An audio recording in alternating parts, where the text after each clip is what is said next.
You know, if you're a plumber or something and you do a great job on a kitchen, I mean, if you do a world-class job on a kitchen, you know it, and the person who you fix the plumbing for knows it, and that's the end of it. But if I'm doing a reading and I read a good poem, I get this instantaneous roar from, you know, however many people happen to be there. And it's really, there's a real gratification in that.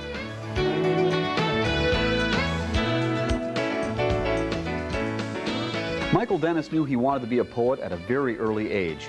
His humanistic poetry is part of a long and noble Canadian poetic tradition. Michael, when all of your stuff is put together side by side like this, does it give you a little buzz, a little poetic frisson? Well, it does. I was just thinking about that. This is the first time I've had them, that I've actually seen them like this. Ever? And yeah, you know, it's just not something it never occurred to me to take them out and lay them all out, you know. I kind of like it, actually.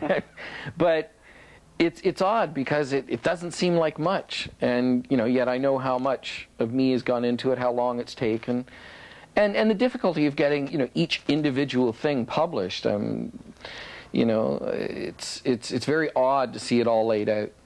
Missing the kisses of eloquence. Nothing is fair. I'm not even sure it's reasonable. None of us can move slowly enough not to leave wakes of sorrow in the rivers of our misunderstanding. Each of us anxious to share in something we cannot begin to comprehend, share in something we cannot define.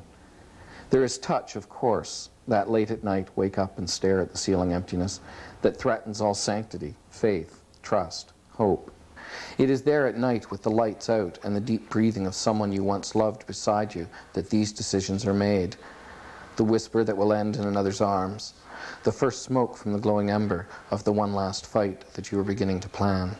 Your poetry is, for want of a better word, confessional. I don't know whether you think that would be the right word or not, or maybe very personal. Certainly. Well, I would say there are confessions in it, but I wouldn't admit to it being confessional poetry. I use, you know, stuff from my life, but it's not my life. I mean, they're not literal stories, complete literal stories. Do you remember when you first started writing poetry? How old were you? How old are you? In grade 6? Because it was grade 6. Mr. Rutherford's English class, Queen Alexandra. God, it feels like a million years ago. You know, what really did it was an Earl Burney poem. I had the privilege of having some really good teachers in high school, some really exciting teachers, and I had this one teacher, Don Corey, and we did Earl Burney's poem David, and it was just like the lights went on. You know, I've been sort of looking, not even knowing what I was looking for, but finding this, it was just like, oh yeah, that's what I want to do. Now your house, Michael, is filled with art, and it's all pretty much local art, is it? Pretty much, yeah. Most of these people are either in Ottawa now or have been at some point. And other stuff is picked up, you know, doing a bit of traveling. But most of it.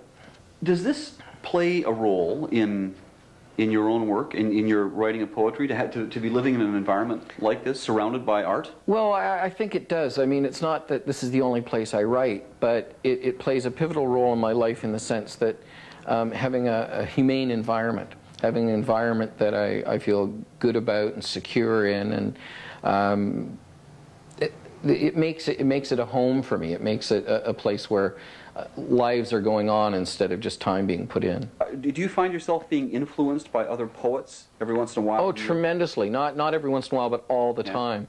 I think you do owe a debt to everything that's come before, so I think it's your duty to read it and draw what you need, and you know, get the lessons you can.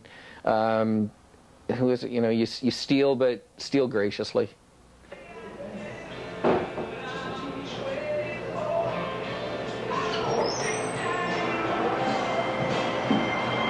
Do you have any conscious awareness of when something comes along that's going to end up being turned into a poem for you? I have a conscious awareness of that happening sometimes, but I never know what's going to work or what's going to come to mind. I have a process that, you know, if everything's working the way I want it, I have a process I go through. I get up in the morning, I have a little drink of Coca-Cola, and, you know, get relaxed. I like to read the newspapers, then have a bath, maybe do a bit of other reading. Then I like to write letters for a little while. And then after I write letters for a while, then I dig in. And digging in can be working on some older stuff or new notes that I have. And they can come from anywhere. I mean, it can be just a sequence of events I witnessed, something I read in the newspaper. Your poetry is, I guess the word that would spring to my mind is accessible. It is very accessible. People can pick this up. People who wouldn't even normally read poetry, I think, and start reading it and go, hey, this is all right. I can relate to this. Is it important for you that your stuff is accessible? To me, that's the biggest compliment you could possibly pay me, because that's exactly the line I use to describe my work. I like to think of it as being very accessible. Because once you have access, then you have to form an opinion about, well, do I like this? Do I accept it? Do I dislike it? The idea of being accessible is for me, the most important thing. I mean, you're accomplishing nothing if people pick up your book and don't understand what it is you're trying to say. Looking back over a couple of decades of writing poetry now, that decision that you made back in high school when you said, yeah, poetry, this is what I want to do, was it the right decision? Are you happy with where you are? Absolutely. I mean, for me I can't imagine doing anything else. I mean, I've had a number of other jobs, doing all sorts of different things, and there's been things I've learned and things I've enjoyed, but I can't imagine choosing one thing and going off and doing it for my whole life other than what I've done, and that's to come back again and again to writing poetry.